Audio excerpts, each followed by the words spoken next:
Kali ini bagaimana kabarnya? Silakan kelas untuk memimpin doa. Bersiap? Siap. Mari teman-teman, sebelum mulai pelajaran kita baca doa untuk pekerjaannya masing-masing. Sudah mulai. Selesai. Panggilan kebangsaan. Tangannya dipel. Panggilan kebangsaan. Hari ini siapa yang tidak hadir? Izin Pak. Pen. Ada aturan? Di bawah Pak. Besok persiapan bulan ya? Iya. Dapat info belum? Besok kita ada acara bulan ya. Tempat yang belum rapi dirapikan, sampah tidak ada. Berbelanja ke pasar. Saking besarnya jadi kesalahan. Jika ingin menjadi pintar, tentulah harus rajin belajar.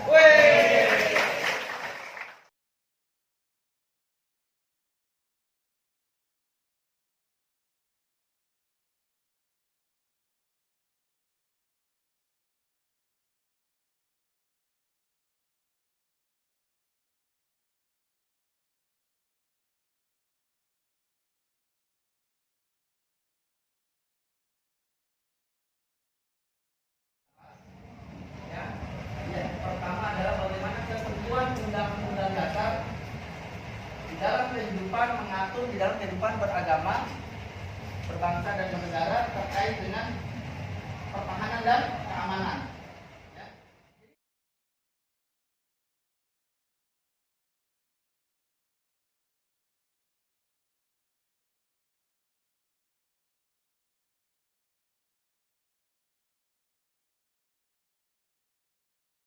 Sebagai bahan penguat atau referensi kalian, Bapak mau coba tampilin film atau video.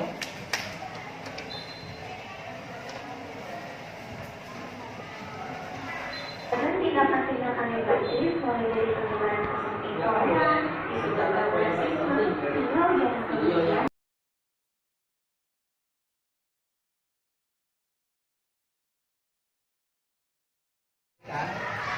Dari pemaparan yang sudah disampaikan oleh video tersebut, jadi begini, bagaimana kalau misalkan ada permasalahan di bidang keagamaan?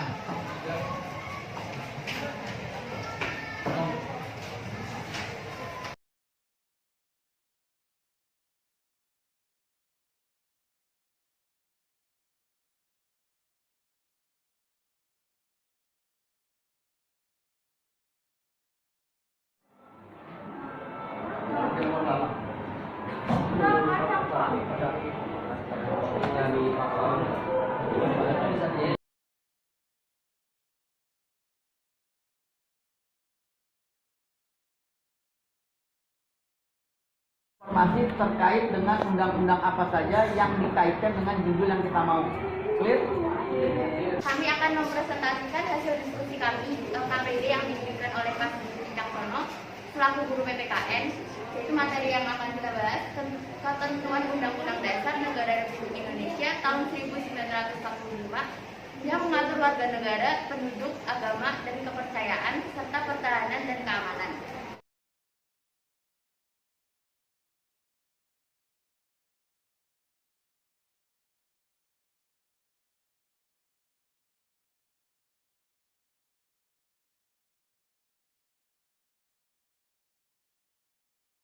Bertanya saudaraku, nama saya William Sujatipras Darumuet dari kelompok 3. Jika keberagaman itu malah mempersatukan, bagaimana jika pola pikirnya kita putar? Seperti misalkan, jika kita keberagaman dalam berpola pikir atau beropini, seperti misalkan kita bercanda nih, lalu bercandaan itu jika misalkan kita tidak mengerti apa maksudnya, itu bisa dibilang sarkasme kan?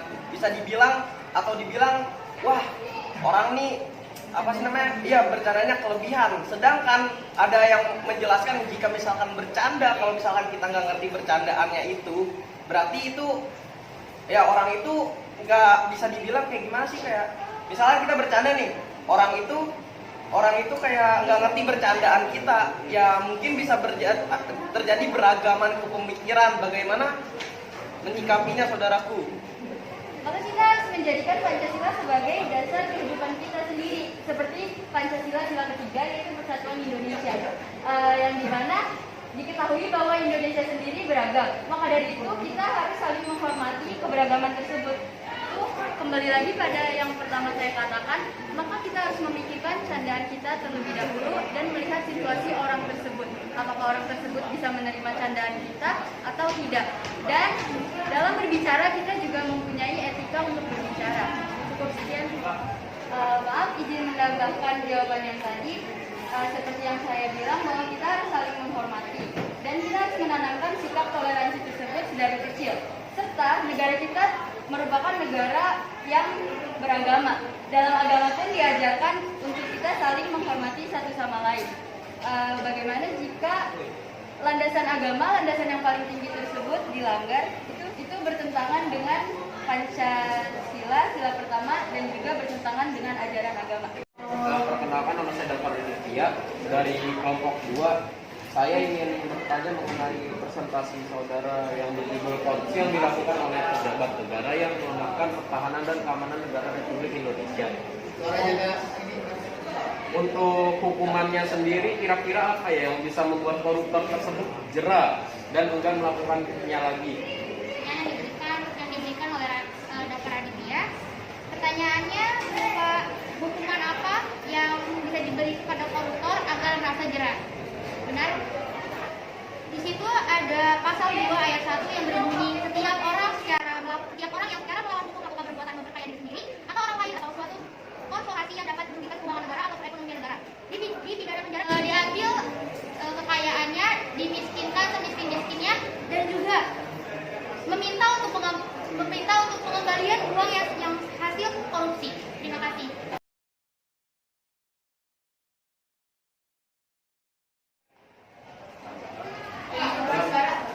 Saya ada tanggapan sedikit.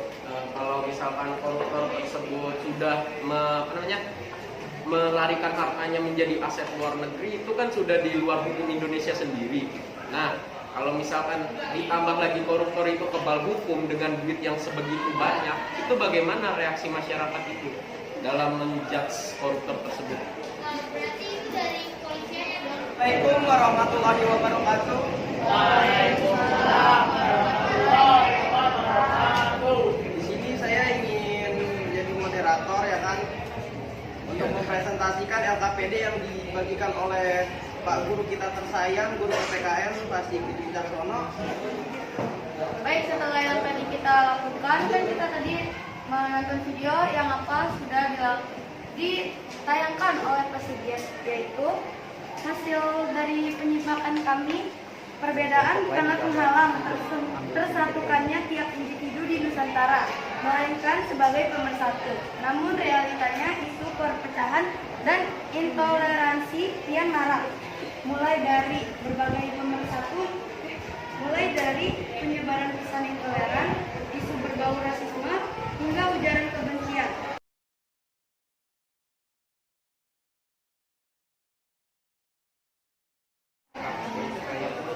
Baik, Itu presentasi yang kami lakukan. Sebelumnya ada yang mau bertanya?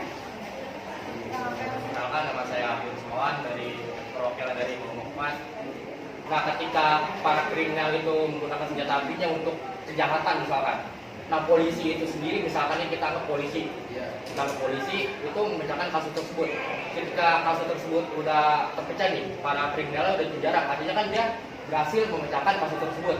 Artinya itu kan dia dapat dalam polisi itu kan dia dapat kenaikan pangkat, artinya kan dalam memecahkan kasus masalah. Artinya dia udah mendapatkan uang, mendapatkan jabatan juga dong.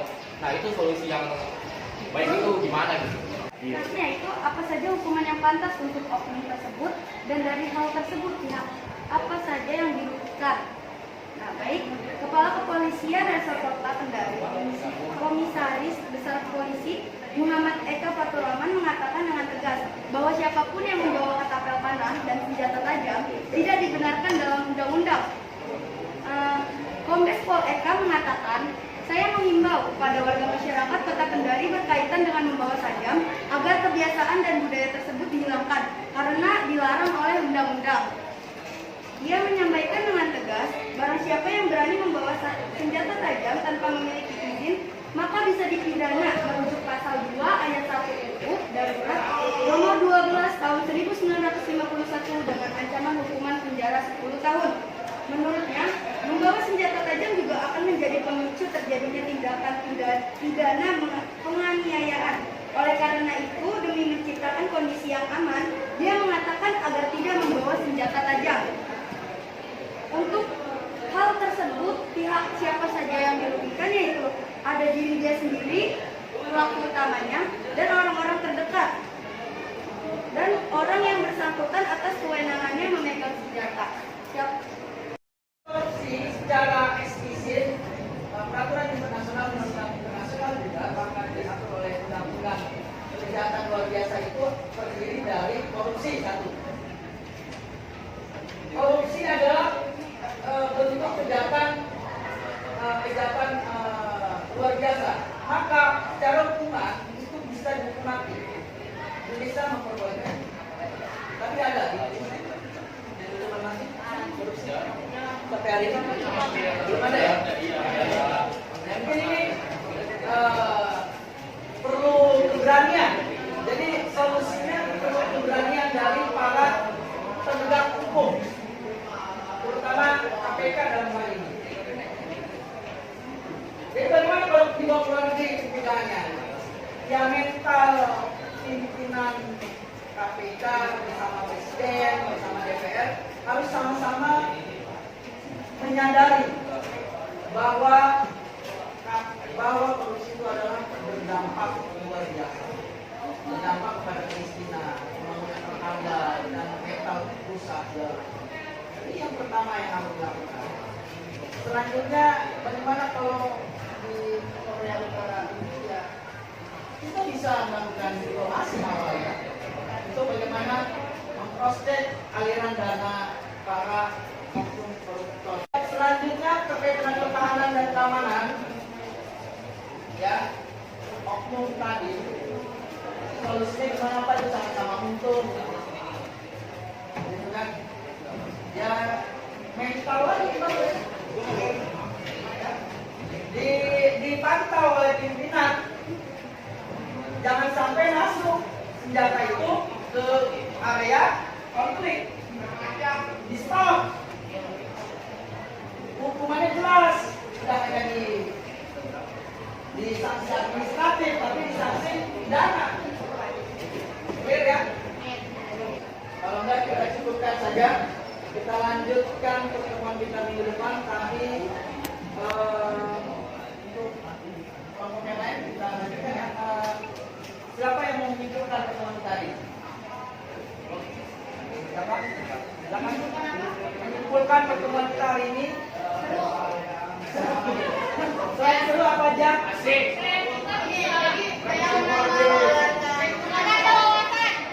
Oke, satu tema. Wawasan Pak. Oh ternyata kalau misalnya itu ada hukuman di.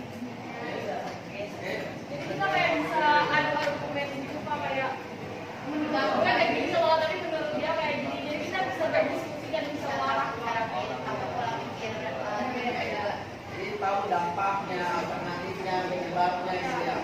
Memang metode problem grassroots ini kalian tuh diikut sertakan untuk bagaimana memecahkan sebuah permasalahan, gitu ya. Selanjutnya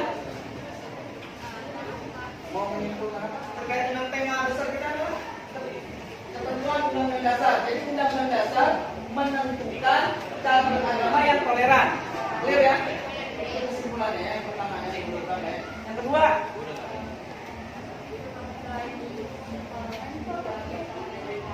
juga mengatur tentang sistem pertahanan dan keamanan. masuk ke diskusinya kelompok lainnya karena ada judul kapal Krishna masuk wilayah NKRI ya. Demikian yang bisa Bapak sampaikan pada pertemuan hari ini. Selanjutnya untuk merefleksi sejauh mana kalian sudah memahami materi sudah Pak? Sudah memahami? Agnes, kelompok 1 kira-kira sudah ada gambaran? Sudah, oke. Terima kasih. Kelompok 2 ada sudah memahami belum? Sudah ya, clear? Kelompok 3 asik ya, asik. Baik, untuk pertemuan selanjutnya silakan baca dan baca buku lanjutannya yang sudah Bapak berikan materi-materi tambahannya. Nah, nanti kita bisa berdiskusi di WA group ya. Demikian atas perhatiannya Bapak ucapkan terima kasih.